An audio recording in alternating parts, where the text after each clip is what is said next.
Hello and welcome everyone, a new episode of Money Means Business.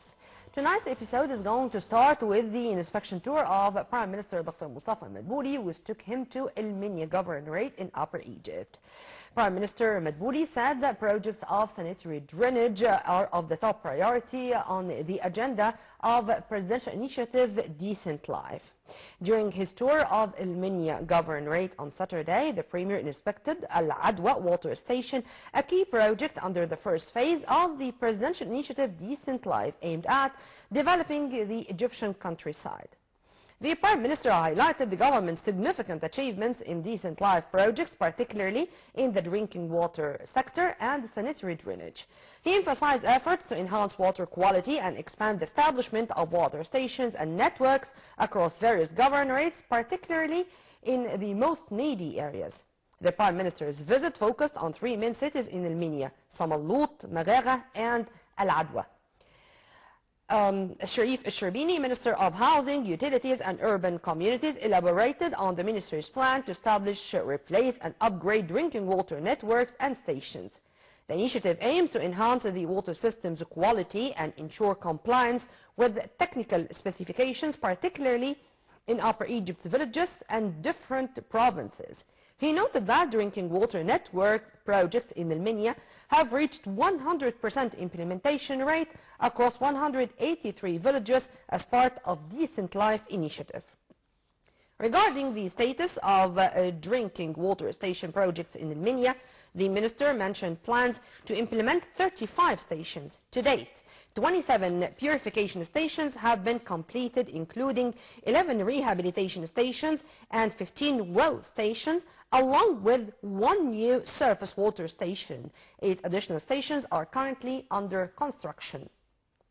Engineer Sherbini also provided an overview of the water stations being developed, which include 4 surface water stations, 2 rehabilitation stations, and 2 iron and manganese treatment units.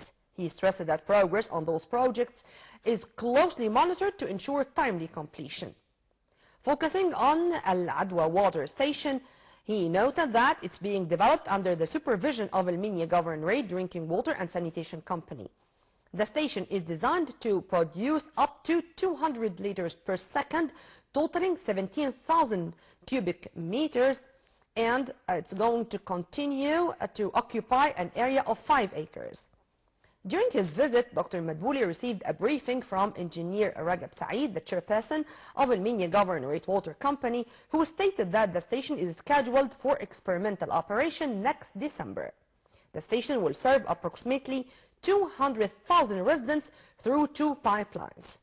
During the tour, the Premier also made televised statements in a press conference, noting that this is his second field visit to Upper Egypt in recent weeks, following his trip to Luxor. He highlighted that travel time to El Minya has significantly improved, stating that the journey now takes about 2 to 2.5 hours only, compared to 4 to 5 hours 6 years ago. Additionally, the Prime Minister visited Samallut Central Hospital, which he had previously inspected over 3 years ago before its opening. The hospital is now fully operational, providing advanced medical services, including cancer treatments, surgeries that were once unavailable in El Minya, eliminating the need for citizens to travel outside the governorate for such care. He stressed that these developments are vital for human development, particularly in health and education. He also mentioned that Al Adwa Central Hospital nearing completion and will begin trial operations next month, contributing to the healthcare system, serving El Minya approximately 6.5 million residents. El Minya would be one of the key provinces included in the second phase of the comprehensive health insurance system, as the Prime Minister expressed his commitment to review the existing infrastructure and listening to Ministry of Health officials who confirmed the extensive developments achieved, including improvements in healthcare units and ambulance services accessible even to remote rural areas. Madbouli also discussed the sewage treatment plant in west of Maghera, which serves around 300,000 people across 17 villages. He noted that in 2014, sanitation coverage in El Minya rural areas was a mere only 10%, but this has since doubled to 20% before the implementation of the Decent Life initiative. With the completion of the first phase of this initiative, the sanitation coverage rate is expected to rise to 60% by the end of March. He assured that with the completion of the coming phases, El-Minya will achieve 100% sanitation network coverage, reflecting the substantial investments made by the state. Madbouli confirmed that Upper Egypt governorates have seen the development of approximately 60 sewage stations recently, transitioning to advanced dual or triple sewage systems, allowing for the safe use of treated water.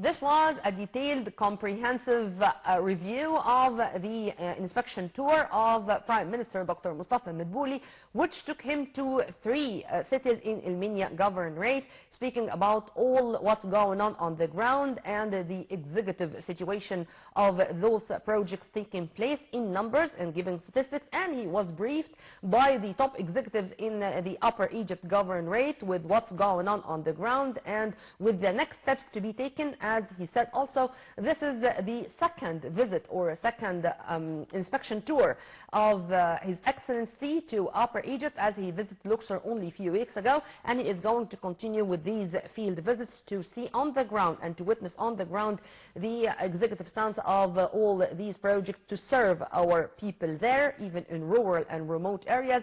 And it's not only Prime Minister Dr. Madbouli, he also was accompanied with a number of top executives topping the list. Sharif Sherbini, Minister of Housing, and we are going to follow all these field tours to make sure that we are following up with the executive steps taken by the state to improve the quality of life of Egyptians all over the country.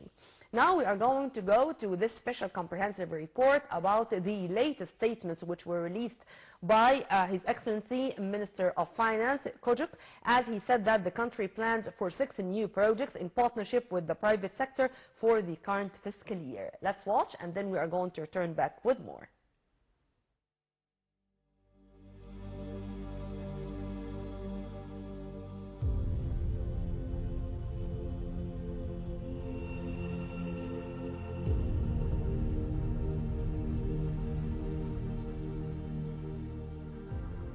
Ahmed Kojuk, Minister of Finance, confirmed that investments in partnership contracts with the private sector, PPP, during the past fiscal year amounted to 19.8 billion Egyptian pounds in the fields of solid waste conversion, dry ports, transformer stations, electricity distribution networks, technical education, and strategic goods warehouses.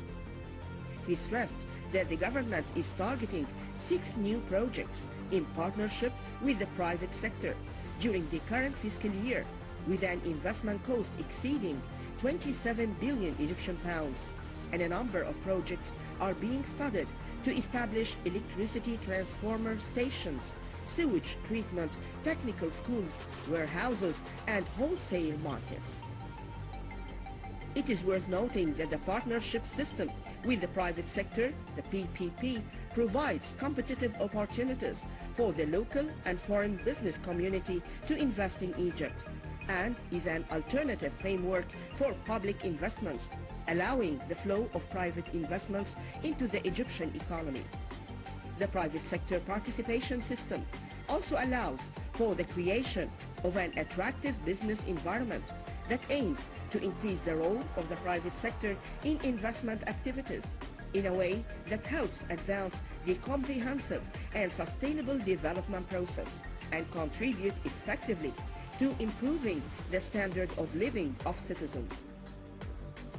The minister stressed that the government is working to encourage the private sector to participate in the implementation of public service and infrastructure projects, especially in light of setting a binding ceiling for the total public investments of the state, and thus the existence of a large and diverse space for the private sector to participate in pumping more development investments into sectors of national priority. The private sector participation system, the PPP, plays a major role in providing stimulating financing opportunities for the private sector, making it more capable of entering into multilateral partnerships that serve the development path. Atir Hannoura, head of the partnership with the private sector unit at the Ministry of Finance, stressed that we are continuing our path to expand partnership with the private sector projects. Stressed that we are continuing our path to expand partnership with the private sector projects, achieve development and alleviate pressure on the state's general budget in light of the internal and external challenges imposed by geo-economic tensions. Emphasizing that we have successful models of private sector partnership projects in various fields, and we aim to expand partnership with investors through new sectors. In a related context, Egypt is considered the reference country for the PPP system in Africa and Arab countries. Over the past 2 years, the Ministry of Finance has received delegations from Sudan, Libya, Burundi, and South Africa, who requested to benefit from Egyptian expertise and technical support in implementing their projects under this PPP system, funded by the European Union and the United Nations. The head of the private sector partnership unit explained that Uzbekistan also requested, on the sidelines of the Asian Infrastructure Investment Bank meetings, to cooperate with the private sector partnership unit at the Ministry of Finance in advancing this development path that stimulates private investments and optimally employing Egypt's extensive expertise in overcoming any obstacles or challenges with innovative and practical solutions.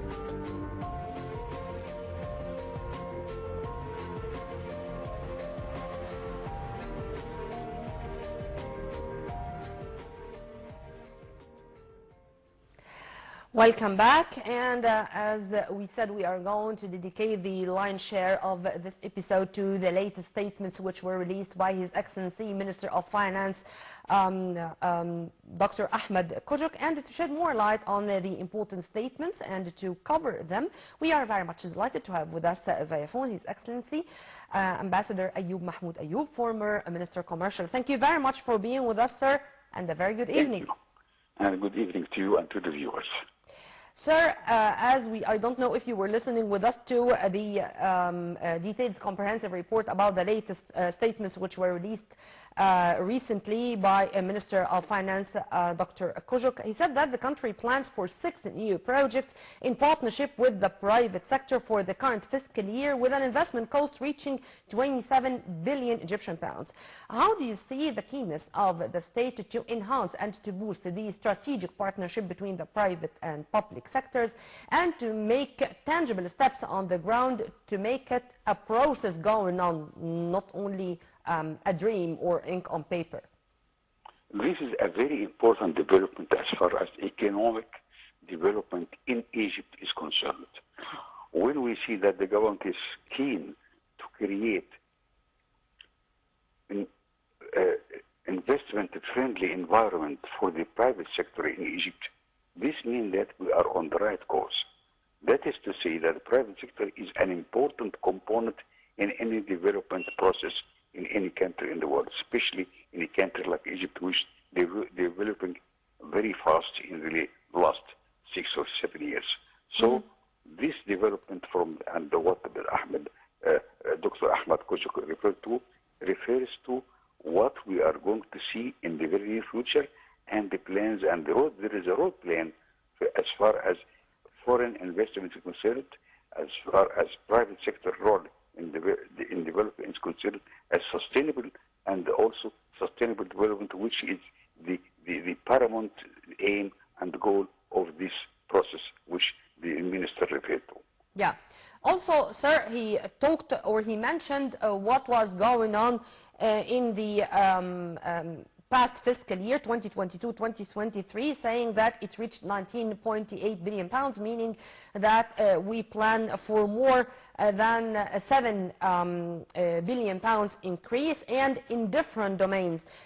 Contracts covered solid waste management, dry ports, transformer stations, electricity distribution networks, vocational education, vocational training, strategic commodity storage, you name it. How do you see the diversity of fields or opening new horizons, let it put it this way, of cooperation between the public and private sector, and not to be limited to certain fields no more? That is a very good development as far as economic development is concerned in Egypt.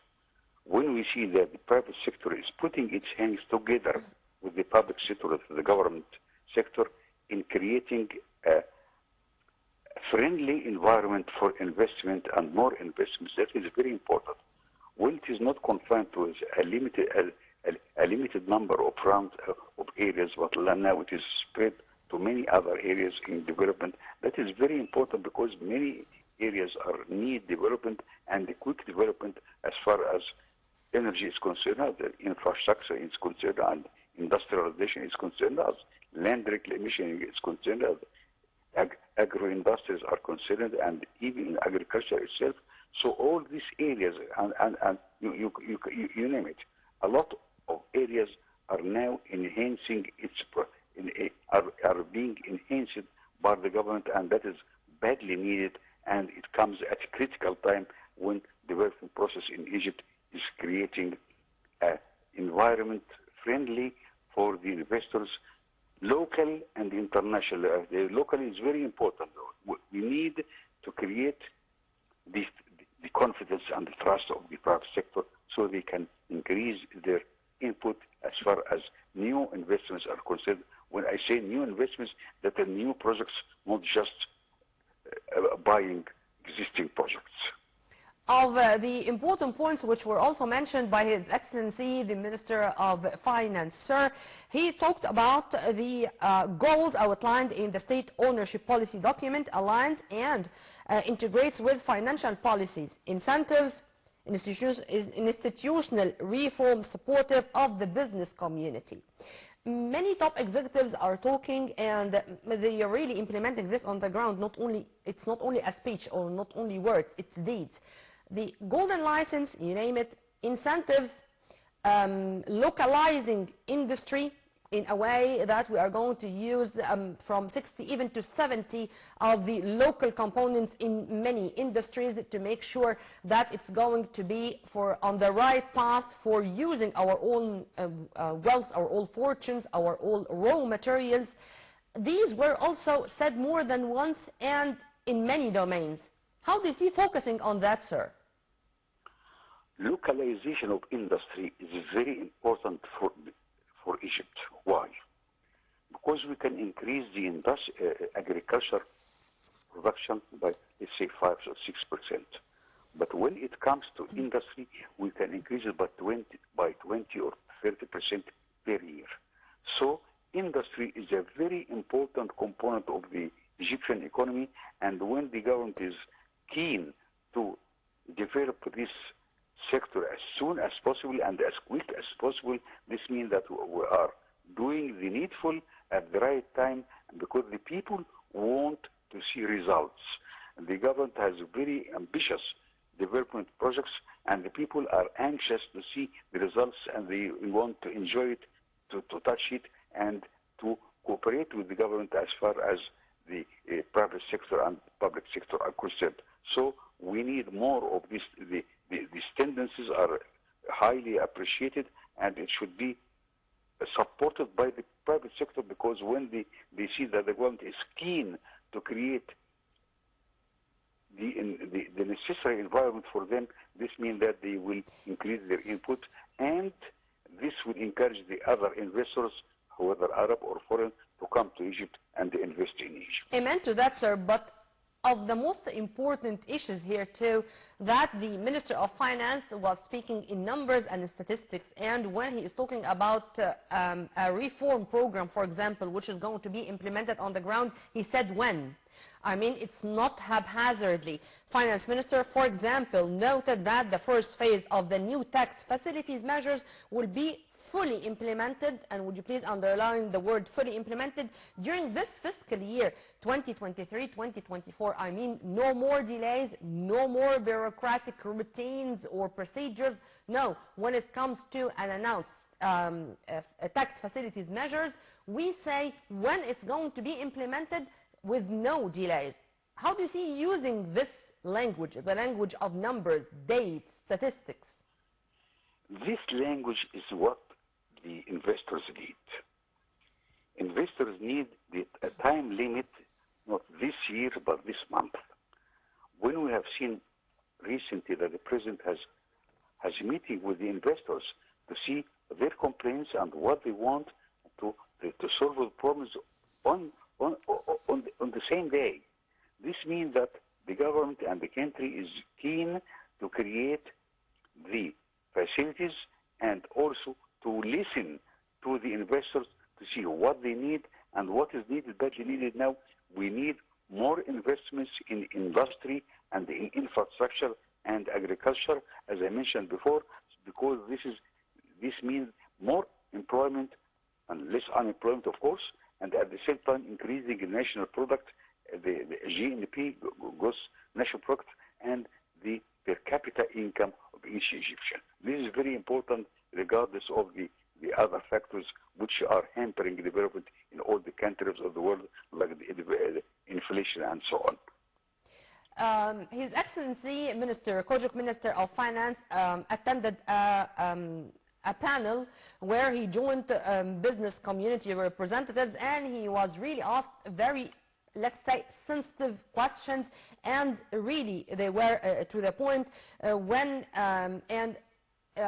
thank God he answered them all, and he even spoke with a very transparent manner regarding the capability of managing risks. So he admitted that all over the world, of course, there are risks, but calculated risks. And there are efforts exerted on the ground by the state to manage these risks and to give all the facilities to make sure that what's going on the ground really coinciding with the current situation and can be amended whenever we go on. Also, if you want to elaborate on that too, sir. This is a very important thing. First, we listen to the investors, to the man in the market, to the people in the market. When we listen to them, we know, as a minister, he knows what is needed now and how it can be done, and the Minister of Finance is quite clever in this respect. That is, he is going to this panel to explain and, more importantly, to excuse me, and more important, to listen to what is needed, and he does it promptly, and that is very important, because to create the environment is very important for the investor to come to Egypt and invest in Egypt, and that is why the Minister of Finance is going to this panel to explain many areas and shed light on many aspects which are not fully known, not fully advertised by the organizations, and that is why his visit is very important, and the reward is more investment in Egypt and sober investment in the areas which are badly needed by the Egyptian economy. Yeah. Also, sir, there is, let's say, a process going on the ground to achieve full coordination and cooperation among different governmental bodies to make or to pave the way or to have the suitable environment for investors, whether Egyptians, whether foreigners, Arabs, and new entrepreneurs and new startups to practice their job. And His Excellency Minister Kojuk said that there is now full coordination between the Ministry of Finance and the Ministry of Investments to achieve this goal on the ground. How do you see, sir, the importance of that? Coordination between government organizations is very important. Why we say very important? Because at some stage they were dealing with investors as islands. Now they are not islands anymore, but there is a tendency and directions by the President himself that they should cooperate together to create the needful environment for the investors and to listen to what is needed. And it is very important that not every organization considers itself a kingdom, but they are all in the same boat and they are all struggling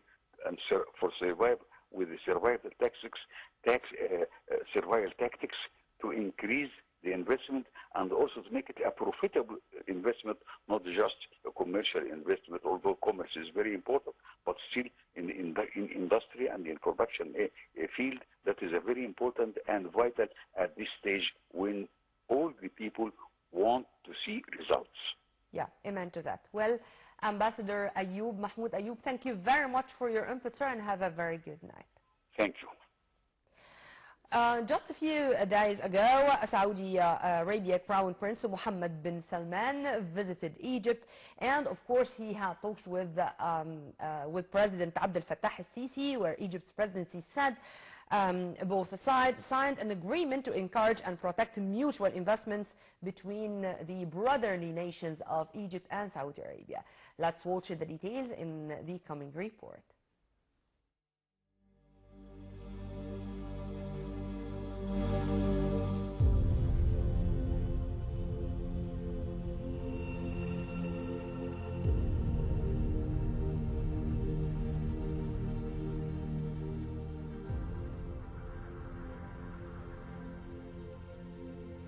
More than 2 years after his last visit to Cairo, Saudi Crown Prince Mohammed bin Salman came to Egypt amid escalating regional tensions in the Middle East and amid news of new investments by the kingdom in Egypt. After a reception described as grand, the two leaders witnessed the signing of the formation of the Egyptian-Saudi Supreme Coordination Council and an agreement to encourage and protect mutual investments between the two countries. Following the removal of the terrorist Brotherhood group in 2013, Riyadh rushed to provide generous aid to support the new Egyptian authority. Was unconditional at the time, as Cairo was granted $5 billion in aid in 2013, divided between oil and gas products, a deposit in the central bank, and cash assistance.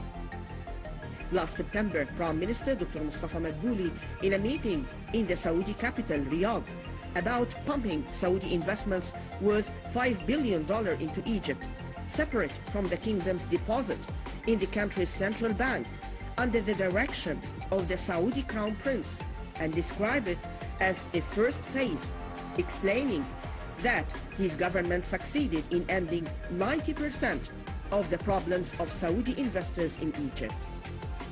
Ambassador Fawzi Al-Ashmawi, former Assistant Minister of Foreign Affairs, described Egyptian-Saudi relations as the balance of the Arab region, in light of developments in the region.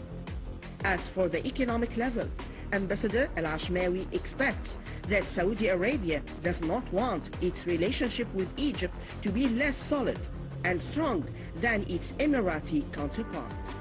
The head of the Saudi-Egyptian Business Council, Bandar Al-Amri, said after signing the agreement to protect Saudi investments in Egypt that cooperation between the private sectors in Saudi Arabia and Egypt resulted in agreements to pump investments worth a total of $15 billion into Egypt, including the sectors of renewable energy, industry, real estate, development and tourism, in addition to investments in the technology sector. President Abdel Fattah al-Sisi and Crown Prince Mohammed bin Salman witnessed the signing of the formation of the Egyptian-Saudi Supreme Coordination Council, headed by President al-Sisi and the Saudi Crown Prince, and the agreement to encourage and protect mutual investments between the two countries. President al-Sisi stressed the importance of continuing coordination and joint cooperation to overcome the current critical stage the region is going through and to enhance bilateral institutional mechanisms, especially through the launch of the Egyptian-Saudi Supreme Coordination Council, to follow up on various aspects of bilateral relations and ways to develop them continuously. The Central Agency for Public Mobilization and Statistics revealed a significant increase in the volume of Egyptian exports to the Kingdom of Saudi Arabia during the first 8 months of 2024, in light of the strengthening of Egyptian-Saudi relations. The agency explained that the value of Egyptian exports to Saudi Arabia amounted to $2.2 billion during the period from January to August 2024, an increase of 29.4% compared to the corresponding period last year. In a related context, Dr. Mustafa Madbouli announced during the press conference following the weekly government meeting in the administrative capital that the first phase of the electricity interconnection project between Egypt and Saudi Arabia will enter into force next May or June with a capacity of 1,500 megawatts. He explained that the first and second phases will be 3,000 megawatts, which is more than the production of the Gulf as a whole, stressing that the investment protection agreement between Egypt and Saudi Arabia heralds new Saudi investments. In light of the good relations between the two countries, the value of remittances of Egyptians working in Saudi Arabia recorded about $8.3 billion during the fiscal year 2022-2023, compared to $11 billion during the fiscal year 2021-2022. The Central Agency for Public Mobilization and Statistics confirmed that the value of Saudi investments in Egypt amounted to $408.5 million during the first half of fiscal year 2023-2024, compared to $2.1 billion during the same period of fiscal year 2022-2023, while Egyptian investments in Saudi Arabia amounted to $107.6 million during the first half of fiscal year 2023-2024, compared to $123.3 million during the same period of fiscal year 2022-2023.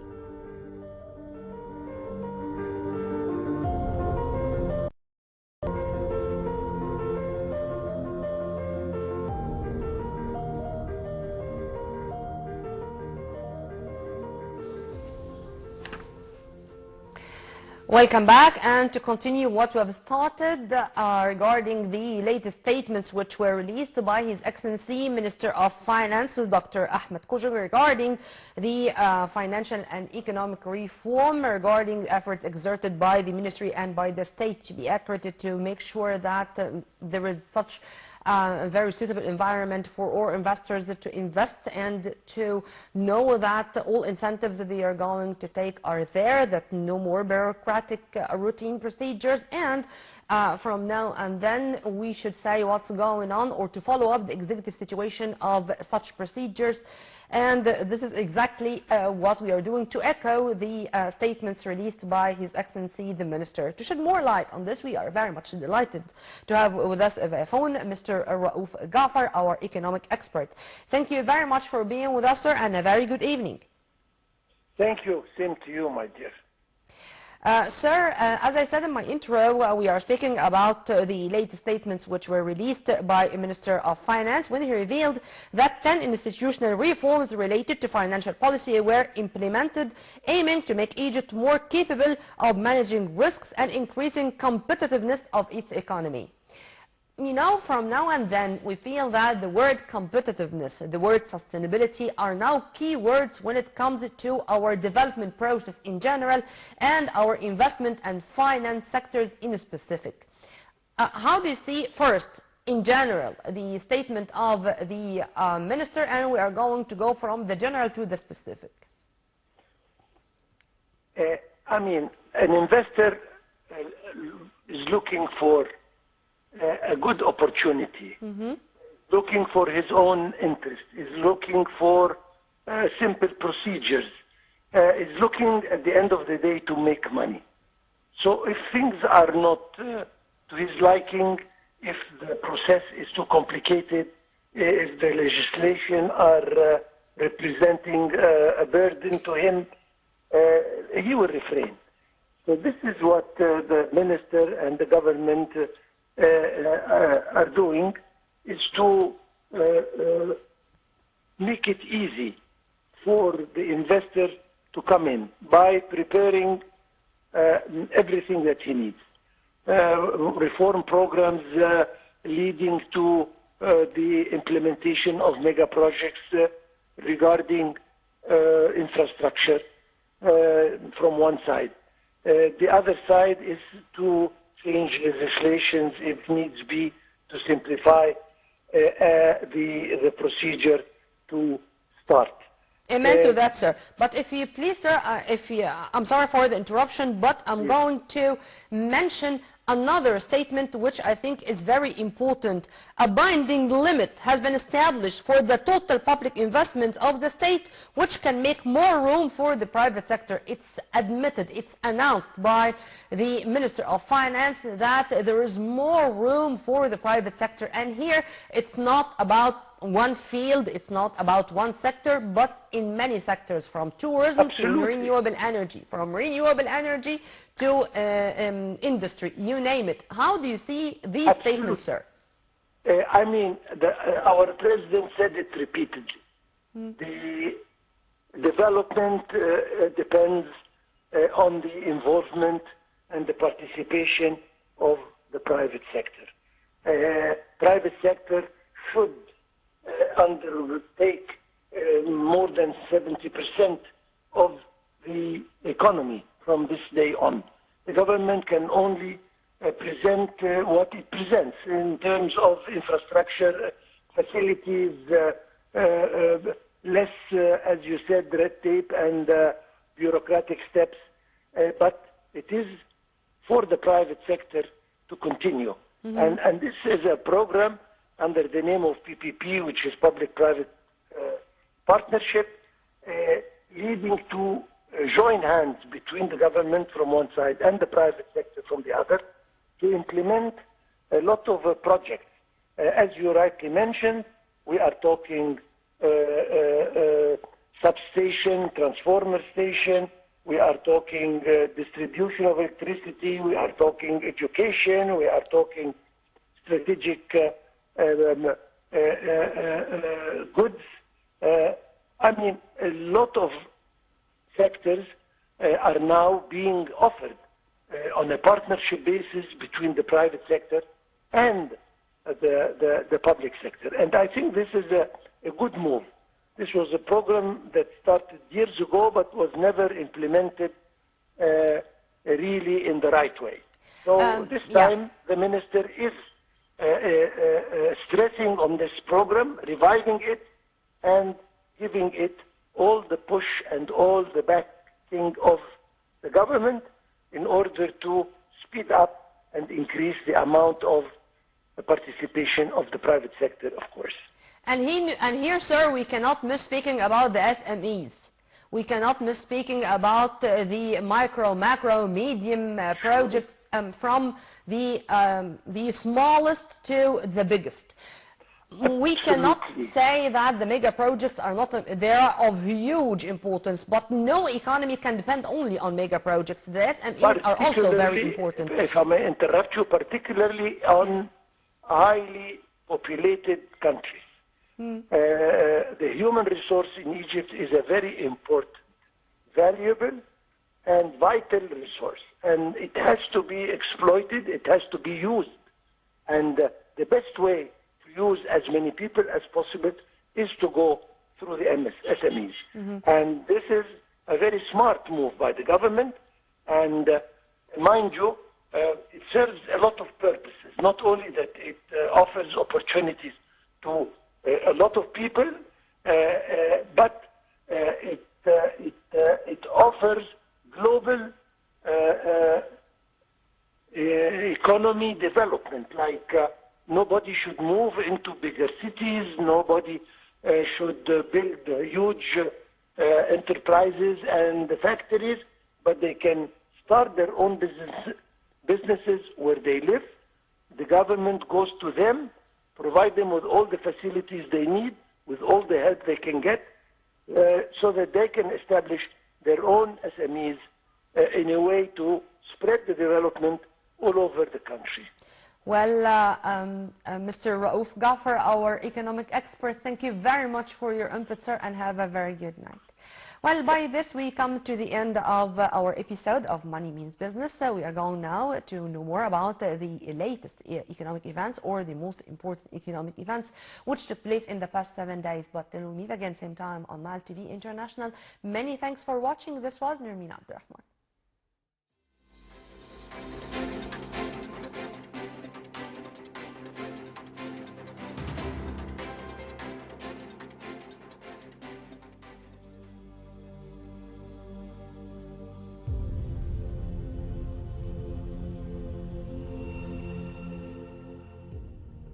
At the conclusion of the weekly cabinet meeting, Dr. Mustafa Madbouli announced that the government has identified more than 150 groups of goods, the imports of which exceed $25 billion annually.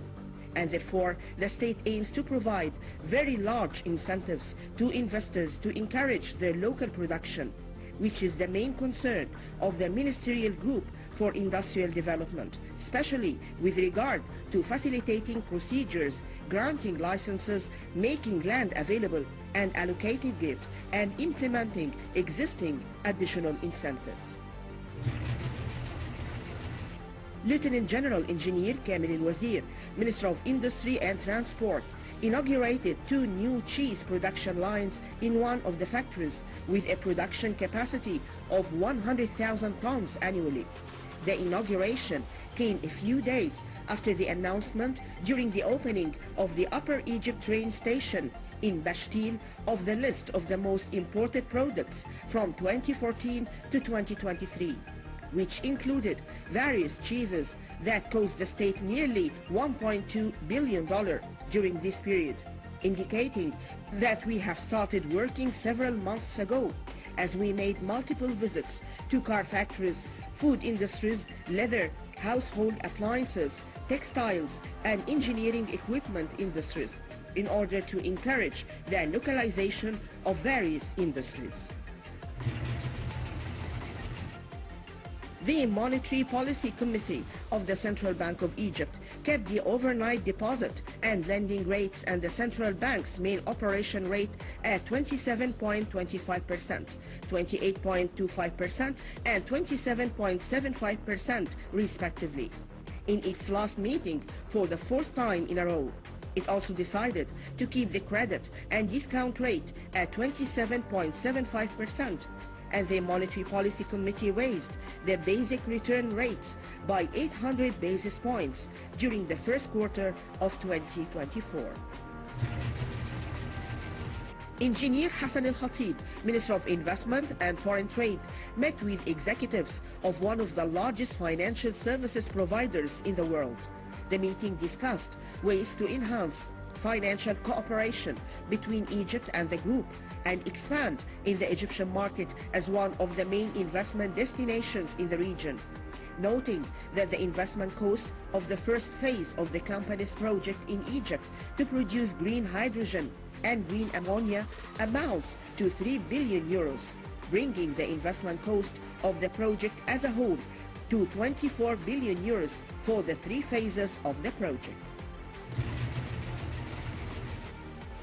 The Ministry of Transport announced that the revenues of the Railway Authority during the first 8 months of 2024 increased by 33%, and in a related context, the Railway Authority witnessed development work, most notably the development of moving units, trains, and the development included the purchase of new locomotives and new passenger cars, and the maintenance and renovation of old trains in the workshops of the Railway Authority.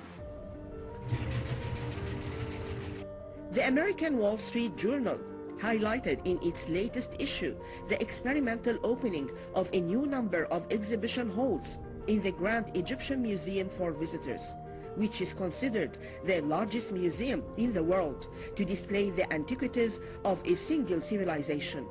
It is worth noting that the number of readers of the newspaper is about 42 million readers worldwide, which is a free gift worth millions of dollars.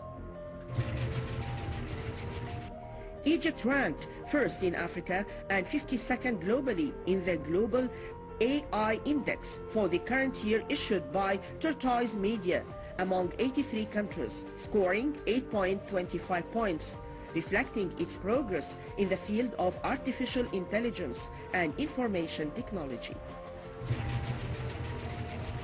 Engineer Sherif Al-Sherbini, Minister of Housing, Utilities and Urban Communities, congratulated the Board of Directors of Arab Contractors Company for winning the implementation of one of the important road projects in Uganda, which is the Iganga-Kamole Road, 56 kilometers long, at a cost of $70 million, as it connects several major cities, which enhances internal trade and increases commercial activity, especially with regard to developing Ugandan exports to Kenya. The Egyptian Alliance of Implementing Companies succeeded in installing and operating 4 turbines at the Julius Nyerere Dam in Tanzania, the largest hydroelectric dam in Africa, where turbines number 6, 7, 8, 9 were installed and successfully operated and are now contributing to strengthening the national energy grid in Tanzania. Alliance officials added the work on the main dam and the sub-dams has been completed, which played a major role in sparing Tanzanian human and material losses as a result of the unprecedented floods that occurred at the beginning of this year.